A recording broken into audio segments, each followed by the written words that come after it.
Salut tout le monde, aujourd'hui je vais vous montrer comment on réalise une pâte à pizza professionnelle directement chez vous, parce que j'en ai marre de vous voir utiliser des pâtes toutes prêtes du supermarché.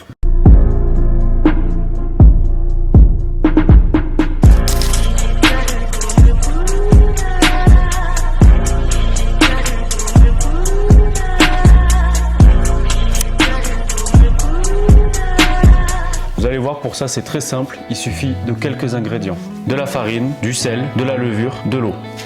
Aujourd'hui on va utiliser de la levure sèche, mais vous pouvez très bien utiliser la levure de bière.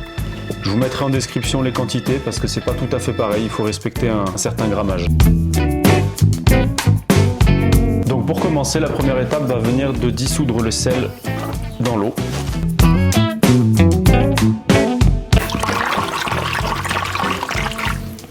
Et on va venir verser toute l'eau.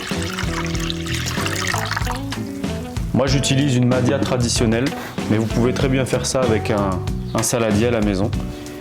Et vous venez ajouter un petit peu de farine avec votre main, à peu près 10% de farine. Et on commence à mélanger tranquillement.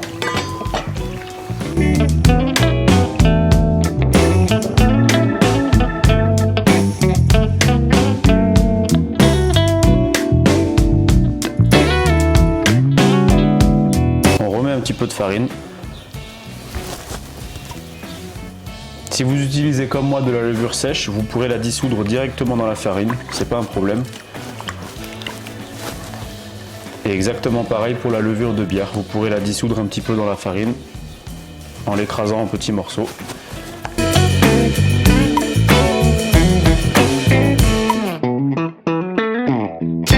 Donc on n'hésite pas à ajouter de la farine au fur et à mesure qu'on pétrit.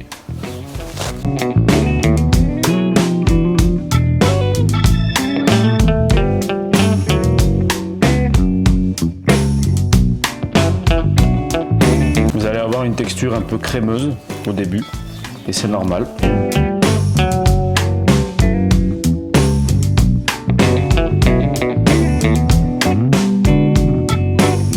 Il faut chercher à casser les grumeaux qui se forment.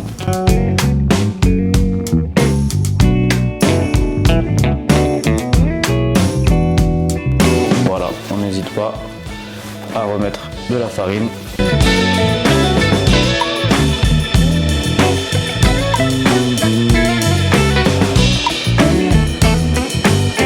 Pour faire ce style de pâte, je vous conseille d'utiliser une farine avec un W à peu près à 270. Donc le W de la farine, qu'est-ce que c'est? C'est ce qui va mesurer sa force. Donc là, on sera sur une force à peu près moyenne, ce qui va nous permettre de faire une fermentation, vous le verrez, de plus ou moins 24 heures. De façon à ce que la pâte soit bien digeste et qu'on n'ait pas cette sensation de lourdeur après avoir mangé la pizza. Au fur et à mesure du pétrissage, on va venir chercher à créer ce qu'on appelle un réseau de gluten. C'est ce qui va donner l'élasticité à la pâte, qui va donner beaucoup d'air aussi dans la corniche, dans les bords si vous préférez.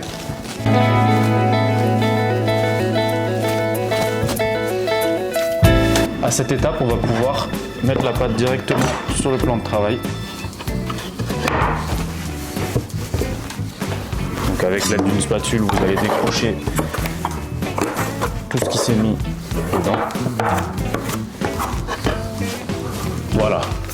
Et là, on va pouvoir venir terminer notre pétrissage directement sur le plan de travail en continuant d'incorporer la farine.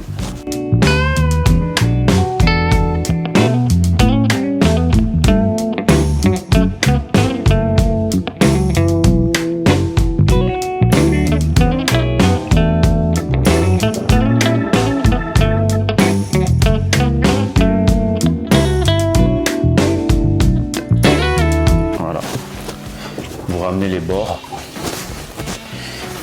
On n'hésite pas à se salir les mains, mais c'est pour la bonne cause.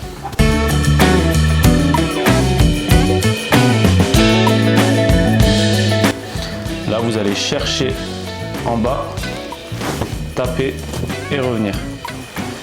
Et vous allez répéter ça plusieurs fois jusqu'à ce que la pâte ne colle plus au doigt. Au fur et à mesure de votre pétrissage, vous allez sentir quand votre pâte est prête.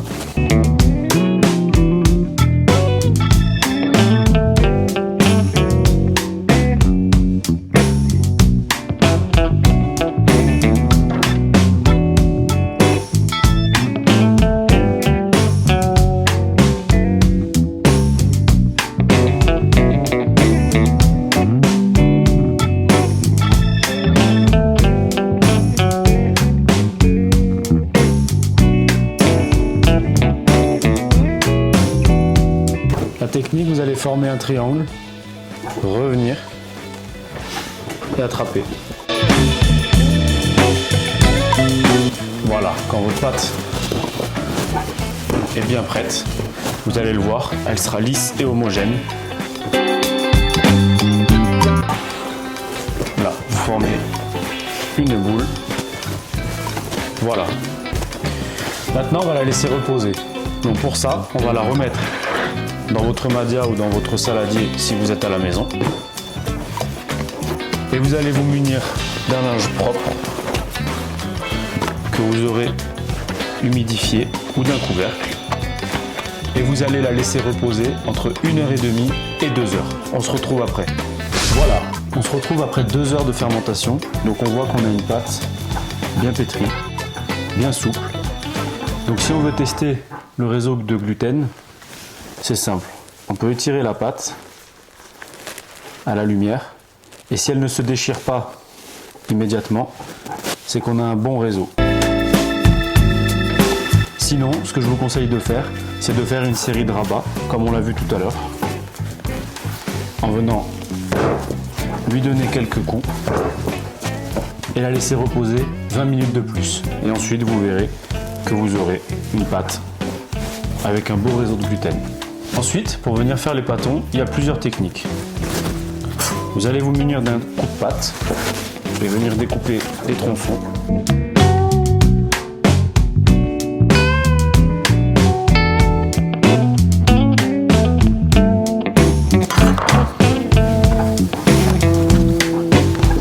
La première sera de venir découper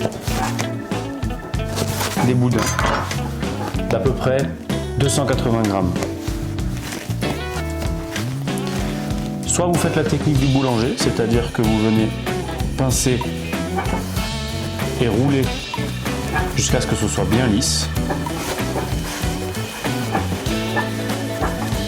Voilà. Soit directement vous allez venir le rabattre avec vos doigts et venir le rendre bien lisse. Soit directement, si vous avez un petit peu plus l'habitude, vous allez venir le faire directement,